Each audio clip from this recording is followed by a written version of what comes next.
શ્રીજીના ચરણ સ્પર્શથી મન શુદ્ધ થઈ જવું જોઈએ. તો આપ શ્રીજીને પૂછો કે કૃષ્ણ ભટ્ટને આપના ચરણારવિંદની યોગ્યતા થઈ છે, અને થઈ હોય અને મારામાં યોગ્યતા લાગે ત્યારે આપ સ્વયં મને ચરણ સ્પર્શ દેવા પધારશે. અને આજ્ઞા હોય તો ચરણારવિંદનો સ્પર્શ કરો. બોલો કેવી નિષ્ઠા! કૃષ્ણ ભટ્ટે પોતાની દીનતા પ્રગટ કરી, પોતાના હૃદયનો ભાવ જણાવ્યો. પછી શ્રી ગુસાઈજીએ શ્રીજી બાવાને વિનંતી કરી. બાવા, કૃષ્ણ ભટ્ટની વિનંતી સાંભળી ત્યારે ગોવર્ધનનાથજીએ શ્રી ગુસાઈજીની વાણી સુણી કૃષ્ણ ભટ્ટને આગળ બોલાવ્યા અને શ્રીજીએ હસીને પોતાનો જમણો ચરણારવિંદ ચોકી પરથી ઊંચો કર્યો. ત્યારે ગુસાઈજી પ્રભુ ચરણે કહ્યું, સામેથી પગ આમ જમણો ઊંચો કર્યો. કૃષ્ણ ભટ્ટ, તારું મોટું ભાગ્ય છે. હવે તું ચરણારવિંદનો સ્પર્શ કર. કૃષ્ણ ભટ્ટનો હાથ પકડી શ્રી ગોવર્ધનનાથજીના ચરણ, જો ગુરુએ હાથ પકડીને ગોવર્ધનનાથજીના જમણા ચરણનો સ્પર્શ કરાયો, તેરે ભાગ્ય કે કહા કહું. તે વેળા કૃષ્ણ ભટ્ટ કહે, પ્રથમ શ્રી ગુસાઈજીને સાષ્ટાંગ દંડવત કર્યા, પછી શ્રીનાથજીને સાષ્ટાંગ દંડવત ચરણ સ્પર્શ કરી પોતાની આંખો તથા હૃદયને હાથનો સ્પર્શ કરાવ્યો. ત્યારબાદ રસવિલાસીને કૃષ્ણ ભટ્ટે શ્રી ગુસાઈજીને વિનંતી કરી, કૃપાનાથ, આપના ચરણ પ્રતાપથી આ ચરણારવિંદ મને હૃદયારૂઢ થયા છો. ગુરુ બિન કોન કરે એસી સખી, ગુરુ બિન કોન કરે. નાના હતા ને એટલે બધા એમ કે બ્રહ્મ સંબંધ નહોતું લીધું. હાય હાય, હજી નગણા છો. હું મનમાં વિચાર કરું, બધા અમને કેમ નગરા નગરા કહે છે.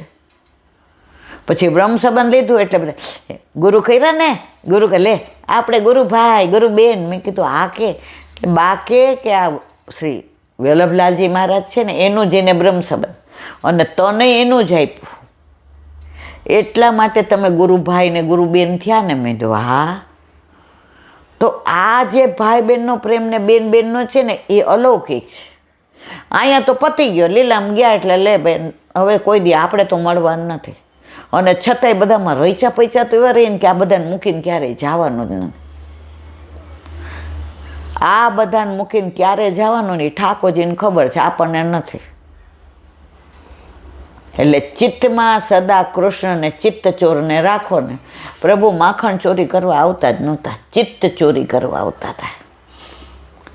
આપણે ઈચ્છીએ કે આપણા ચિત્તની ચોરી કરી લઈએ ને એટલે ચિત્ત બીજામાં જાય નહીં.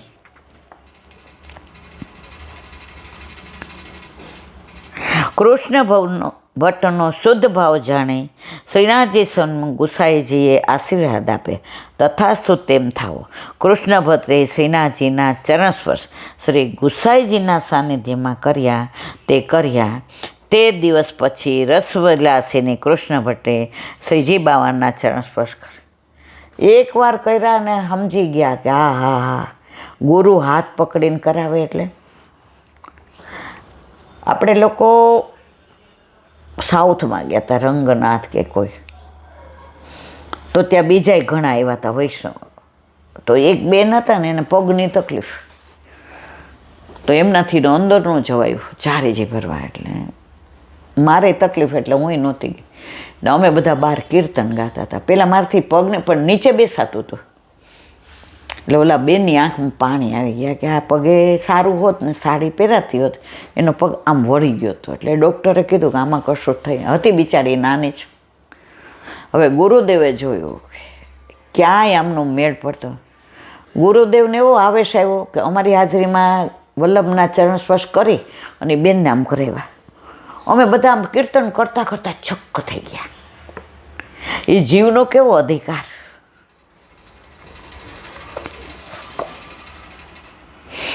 કેમ કે ભાવ દ્રઢ થયા પછી ક્રિયાની અપેક્ષા રહેતી નથી. એક જ ચરણના સ્પર્શથી રસનું એટલું ઉદ્દીપન હતું કે કૃષ્ણ ભટ્ટ આ રસમાંથી બહાર જ ના આવ્યા, રસમાં ડૂબી ગયા. ગોપાલદાસ કહે છે, જે જીવ જાતિ કોઈ હોય રે, તેને તત્ક્ષણ સર્વ સુખ થાય રે. જે જીવ લાયક હોય તેને સર્વ સુખ મળે. જ્યારે કૃષ્ણ ભટ્ટ તો રસ વિલાસીની છે, પ્રભુ રસને વશ છે, એટલે કૃષ્ણ ભટ્ટને સામે ચાલીને ચરણ સ્પર્શ આપ્યા. પાદ એટલે ચરણ. આપના ચરણ સ્પર્શમાં આટલો બધો રસ છે, આખા શ્રી અંગના કેટલો રસ હશે. બોલો વલ્લભાદી દયારામભાઈના ચંદ્રાવલા. કાલે આપણે 48માં ચંદ્રાવલાને વિરામ આપ્યો હતો. આ જોગનમાં ભક્ત તે ભક્તિ સ્વરૂપ છે. ભક્ત તે ભક્તિ સ્વરૂપ છે, તેને માયા ન પીડે લે. ભક્ત ભક્તિ, સાચો ભક્ત હોય ને એને માયા પીડે નહીં, આપણને જ પીડે. હજી આપણામાં એટલી ભક્તિ નથી. સ્ત્રી થકી સ્ત્રી મોહાય નહીં, મોહ પામે પુરુષને વેશ. કોઈ સ્ત્રીથી સ્ત્રીને આકર્ષણ ન થાય. થાય છે નાથી? પુરુષથી. પુરુષ જ્ઞાન વૈરાગ્ય ને યોગ, તેને પીડે અજારૂપી રોગ. તે કારણથી ભ્રષ્ટ થાય છે ભક્તને અચળ હરિશોષને સેવો શ્રી કૃષ્ણ કૃપા. શબ્દાર્થ. અજા એટલે માયા, અચળ એટલે નિશ્ચળ, સ્થિર એટલે દ્રઢતા, વિવેચન. આ કડીમાં ભક્તિ અને માયા બંનેને નારી રૂપ બનાવીને દ્રષ્ટાંત રૂપે સમજાયું છે. ભક્તિ અને માયા બે છે. ના, ભક્તિ કેવી? તો નારી રૂપ. માયા કેવી? તો નારી રૂપ. ભગવત ભક્ત એ ભક્તિરૂપ છે, તેને માયારૂપી નારી સતાવી શકતી નથી. જો નારીથી નારી નો આકર્ષાય, આગળ આવ્યું ને ચંદ્રાવલામાં, તો ભક્તિ નારી છે અને માયા નારી છે, તો માયા ભક્તિનું કાંઈ બગાડી લે નહીં.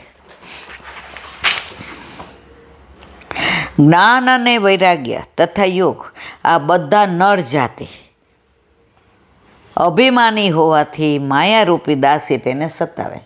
જો આ બધા અભિમાની નર છે, જ્ઞાન કેવો, વૈરાગ્ય કેવો, યોગ કેવો, તો આને માયા સતાવે.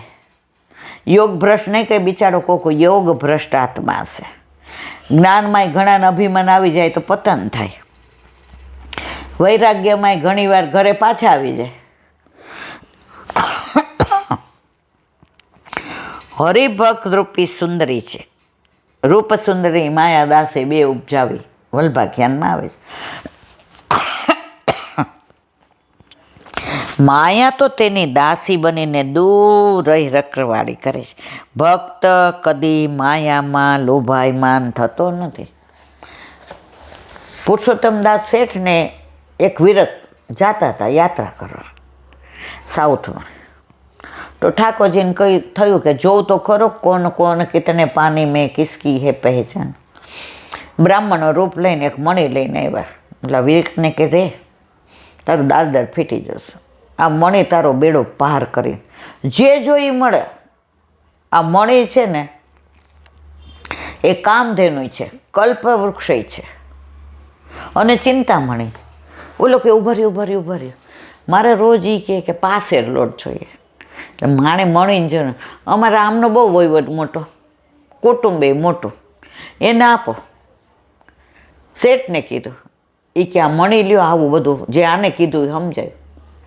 શેઠે જવાબ આપ્યો, એને પાસેર મળે તો મને હવાસેર નહીં મળે રે, મારો વાલો દેવાવાળો છે, મણી લઈને જાઓ. ઠાકોરજીએ પ્રગટ થઈને કીધું. એટલે ભક્ત કદી માયામાં વળોટાતો નથી. આજે આ બધા જે ભક્તિના ને સત્સંગના ને પૈસા લે, ફલિત થાય ખરું? ના થાય. આની જે વાતો કરીએ છીએ, ગુણાનું વાત કરીએ છીએ, એમાં આપણને આપણા ઠાકોરજી રાજી થાય છે. તો તમને રાજી કરવા માટે પૈસા લેવાય મારો? પ્રભુના ગુણાનું કરીએ ને એવા આમ આમ જો કેવા આમ કરીને સાંભળે, હજી કે ને માં, હજી કે. તો ગુણાનુવાદ ક્યારે ફલિત થાય? જ્યારે તમે એનું દ્રવ્ય પૈસા ન લેતા હો તો. પણ કળિયુગમાં તો બધું આ જ છે, કીર્તનના પૈસા, સત્સંગના પૈસા, આવા જવાના રિક્ષાના પૈસા, ભેટ મૂકવાની, બધા નાસ્તો કરાવવાનો. ભક્તિ ક્યારેય આમાં ફલિત થાય નહીં. ભક્ત કદી માયામાં લોભાયમાન થતો નથી, તેથી તે નિર્ભય છે. ત્યારે જ્ઞાન વૈરાગ્ય પરપુરુષને માયાનો પૂરેપૂરો ભય રહે છે. ક્યારે માયા તેને લપટમાં લઈ લેશે એની ખબર પડતી નથી. બોલો વલ્લભા.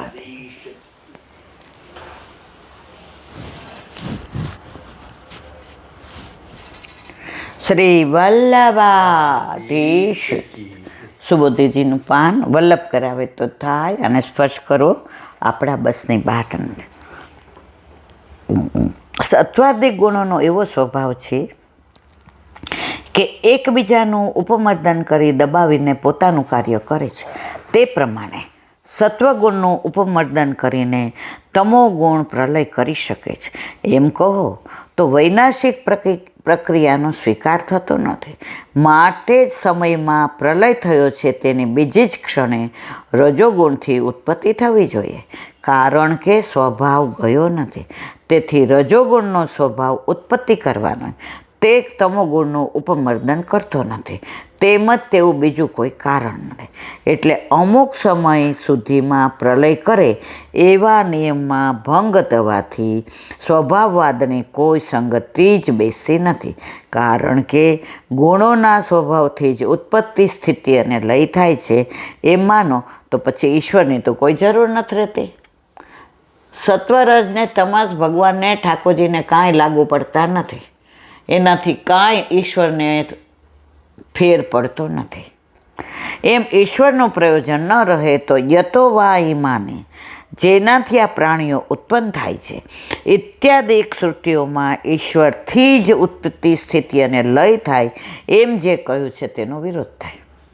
જો કોઈ કારણથી ઈશ્વરના સત્વાદિક ગુણો આવેલા છે એમ કહો તો જ્યારે ગુણોનો સંબંધ થયો ન હતો ત્યારે ઈશ્વર પણ ન હતા. આ બધું એક જ કહે છે કે ભગવાનને આ બધું કાંઈ લાગુ પડતું નથી, સત્વ, રજ ને તામસ. કારણ કે તમે તો ગુણના સંબંધવાળાને જ ઈશ્વર કહો છો. માટે ગુણનો સંબંધ બ્રહ્માને થયો ત્યારે ઈશ્વર પણ એક કાર્ય છે એમ થયું. તો જે સાંખ્યશાસ્ત્રનો મત થયો તેમજ શા કારણથી તે ગુણો બ્રહ્મામાં આવ્યા તે પણ વિચારવા જેવું છે. જો કાળને પણ પદાર્થ માનો તો બ્રહ્મ અને કાળ એમ બે પદાર્થો જુદા થયા અને અદ્વૈતપણાની હાનિ થઈ. આમાં ઈશ્વર જ કારણ છે એમ માનશો તો પણ અદ્વૈતની હાનિ થશે. તેમ ઈચ્છાને પણ પહેલાં રજોગુણ અને સત્વગુણ અને ક્રમની પરવા નહીં કરો તો ત્યાં પણ કારણ જરૂર બતાવ. આ બધું હજી આપણે આ તબક્કે, અને આપણે આ બધું ભક્તિમાં જો વાંચીએ બરાબર, પણ સમજ મને હજી નથી પડતી. જેને પડે એના માટે હું વાંચું છું.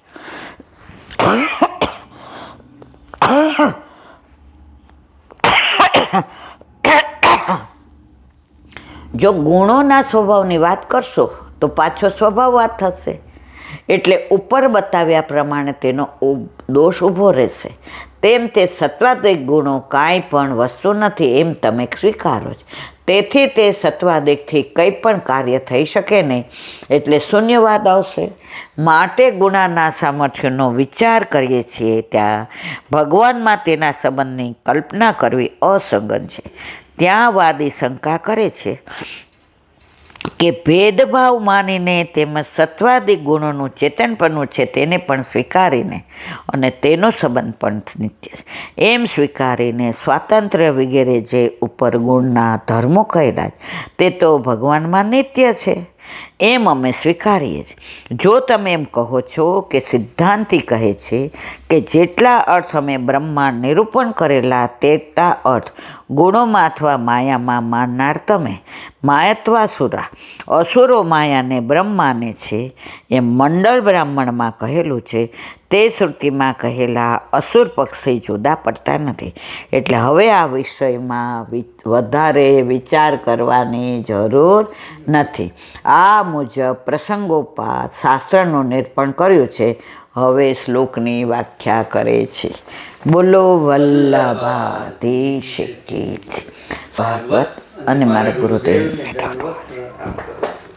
चंद्र सरोवर पे सूरदास जी के द्वार पे मेरा दंडवत प्रणाम. सोरभी कुंड पे परमानंद दास जी के द्वार पे मेरा दंडवत प्रणाम. जमुनावता पे संकर्षण कुंड पे कुंभन दास जी के द्वार पे मेरा दंडवत प्रणाम. बिरछू कुंड पे कृष्णदास जी के द्वार पे मेरा दंडवत प्रणाम.